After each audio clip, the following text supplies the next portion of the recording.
Hello students, আমার চ্যানেলে তোমাদেরকে স্বাগত। শুরু করছি 2026 মাধ্যমিক পরীক্ষার্থীদের জন্য ভূগোলের ক্লাস। তো তোমরা আজকে কিন্তু দিয়ে এসেছো ইতিহাস পরীক্ষা। আশা করি প্রত্যেকের ইতিহাস পরীক্ষা খুব ভালো হয়েছে।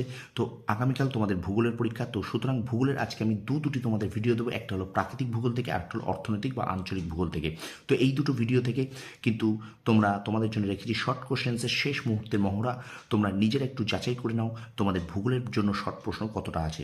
তোমরা নিশ্চয়ই বুঝতে পারছো তোমাদের ইতিহাস পরীক্ষা দিয়ে আজকে শর্ট প্রশ্ন কতটা ভাইটাল হতে চলেছে। ঠিক আছে, তো শর্ট প্রশ্ন যে যত বেশি করে আসতে পেরেছে ইতিহাসে, সে কিন্তু তত বেশি নাম্বার পাবে। ওকে, তো চলো শুরু করে দিই ক্লাসটি। তো মাধ্যমিক 2026 ভূগোল শর্ট কোশ্চেন্সের শেষ মুহূর্তের মহড়া, আগামীকাল ভূগোল পরীক্ষা। সুতরাং তার আগে একবার শর্ট প্রশ্নের ঝলক, একবার শর্ট প্রশ্নটাকে তোমরা ঝালিয়ে নাও। তোমরা এই 35টা প্রাকৃতিক ভূগোলের মধ্যে কতগুলো তোমরা পাচ্ছো। 35টা প্রশ্ন তোমাদের জন্য রেখেছি। দেখো, প্রথম প্রশ্ন, যে প্রক্রিয়ায় ক্ষয়, বহন ও সঞ্চয়ের মাধ্যমে ভূমিরূপের সামঞ্জস্য তৈরি করে তাকে কি বলে?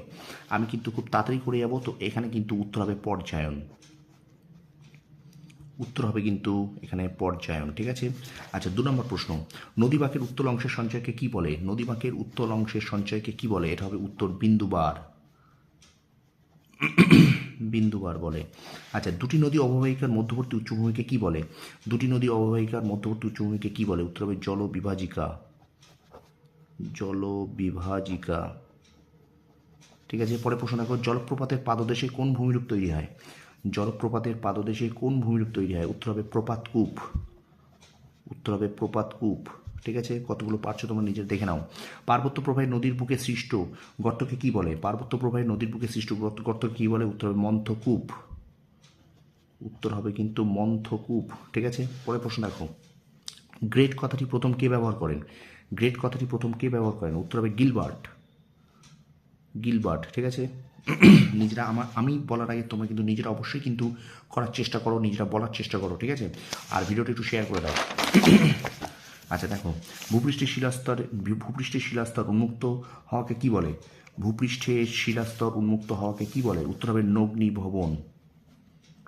উত্তর হবে নগ্নিভবন।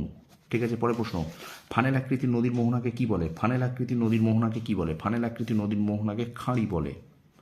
কি বলে? খাঁড়ি বলে। ঠিক আছে, পরে প্রশ্ন, হিমবাহের সঞ্চয়ের ফলে সৃষ্ট পদার্থগুলিকে কি বলে? হিমবাহের সঞ্চয়ের ফলে সৃষ্ট পদার্থগুলিকে কি বলে? উত্তর হবে গ্রাবরেখা। উত্তর হবে গ্রাবরেখা। ঠিক আছে, তারপর দেখো, গ্রাবরেখায় তৈরি আঁকাবাঁকা সংকীর্ণ উচ্চভূমিকে কি বলে? গ্রাবরেখায় তৈরি আঁকাবাঁকা সংকীর্ণ উচ্চভূমিকে কি বলে? এখানে উত্তর হবে এসকার।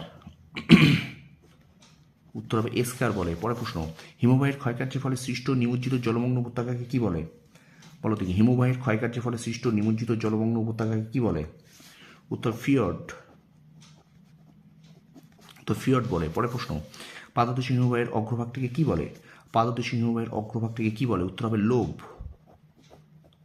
লোভ বলে। পরে প্রশ্ন, মহাদেশীয় হিমবাহের মধ্যে বরফমুক্ত উচ্চভূমির চূড়াকে কি বলে? মহাদেশীয় হিমবাহের মধ্যে বরফমুক্ত উচ্চ ভূমির চূড়াকে কি বলে? উত্তর কিন্তু এখানে হবে নুনাটাক্স। নুনাটাক্স। কি বলে? নুনাটাক্স বলে। ঠিক আছে, পরে প্রশ্ন দেখো, হিমবাহ ও পর্বতগাত্রের মধ্যে সৃষ্ট ফাটলকে কি বলে? হিমবাহ ও পর্বতগাত্রের মধ্যে সৃষ্ট ফাটলকে কি বলে? উত্তর বাকশৃণ্ড। উত্তর বাকশৃণ্ড। বাকশৃণ্ড বলে। ঠিক আছে, দেখো, দুটি কড়ির মাঝে উঁচু খাড়া অংশকে কি বলে? দুটি কড়ির মাঝে উঁচু খাড়া অংশকে কি বলে? উত্তর হবে এরিটি। উত্তর হবে এরিটি।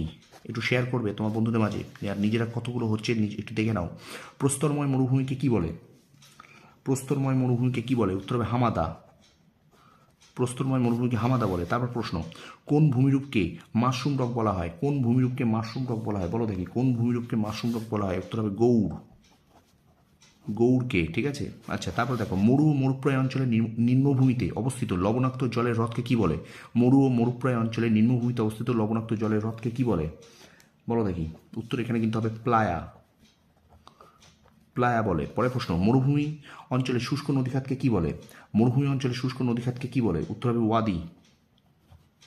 এখানে উত্তর হবে ওয়াদি বলে। ঠিক আছে, পরে প্রশ্ন, দুটি সিপ বালিয়ারির মাঝের অংশকে কি বলে? দুটি সিপ বালিয়ারির মাঝের অংশকে কি বলে? এটা হলো গাসি। গাসি বলে। গাসি বা করিডর। গাসি বা করিডর বলে। ঠিক আছে, পরের প্রশ্ন, রাজস্থানে বায়ুর অপসারণ প্রক্রিয়ায় সৃষ্ট গর্তগুলিকে কি বলে? রাজস্থানে বায়ুর অপসারণ প্রক্রিয়ায় সৃষ্ট গর্তগুলিকে কি বলে? উত্তর কিন্তু ধান্দ। ধান্দ। ঠিক আছে, তোমাদের এই প্রশ্নগুলো কিন্তু এমসিকিউ এইভাবে আমি ডাইরেক্ট করাচ্ছি ঠিকই, কিন্তু এমসিকিউ তোমাদের শূন্যস্থান পূরণ শুদ্ধ অশুদ্ধ হিসেবে কিন্তু বা এসিকিউ আকারে কিন্তু এইভাবে দেবে। ঠিক আছে, তাহলে রাজস্থানে বায়ুর অপসারণ প্রক্রিয়ায় সৃষ্ট গর্তগুলিকে বলে ধান্দ। আচ্ছা, এবার দেখো, পার্বত্য হিমবাহের পৃষ্ঠদেশে সৃষ্ট গভীর ফাটলগুলিকে কি বলে? পার্বত্য হিমবাহের পৃষ্ঠদেশে সৃষ্ট গভীর ফাটলগুলিকে কি বলে? তাড়াতাড়ি বলবে। ক্রেভাস।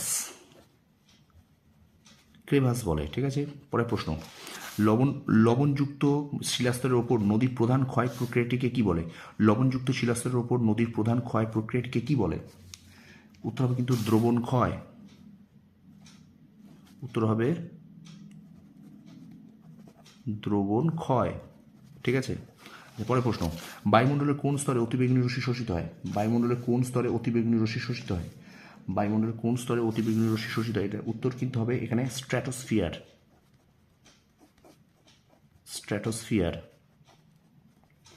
ঠিক আছে, পরের প্রশ্ন দেখো, বায়ুমণ্ডলের কোন স্তরে এরোরা বা মেরুজ্যোতি দেখা যায়? বায়ুমণ্ডলের কোন স্তরে অরোরা বা মেরুজ্যোতি দেখা যায়? বায়ুমণ্ডলের কোন স্তরে অরোরা বা মেরুজ্যোতি দেখা যায়? এটা উত্তর হবে আয়নোস্ফিয়ার। আয়নোস্ফিয়ার। ঠিক আছে, তাড়াতাড়ি লেখার জন্য একটু হাতে লেখা হয়তো একটু খারাপ হয়ে যাচ্ছে। ঠিক আছে, তো চটজলদি উত্তরগুলোকে ভালো করে দেখে নাও, আর তোমরা অবশ্যই নিজেরা চেষ্টা করো তোমাদের কতগুলো হচ্ছে, তাহলে দেখবে একটা কনফিডেন্স পাবে। ঠিক আছে, একটু দেখে নাও। তারপর দেখো, জেট বিমানগুলি কোন স্তরের মধ্য দিয়ে উড়ে যায়? জেট বিমানগুলি কোন স্তরের মধ্য দিয়ে উড়ে যায়? জেট বিমানগুলি কোন স্তরের মধ্যে দিয়ে উড়ে যায়? এটা উত্তর হবে স্ট্র্যাটোস্ফিয়ার।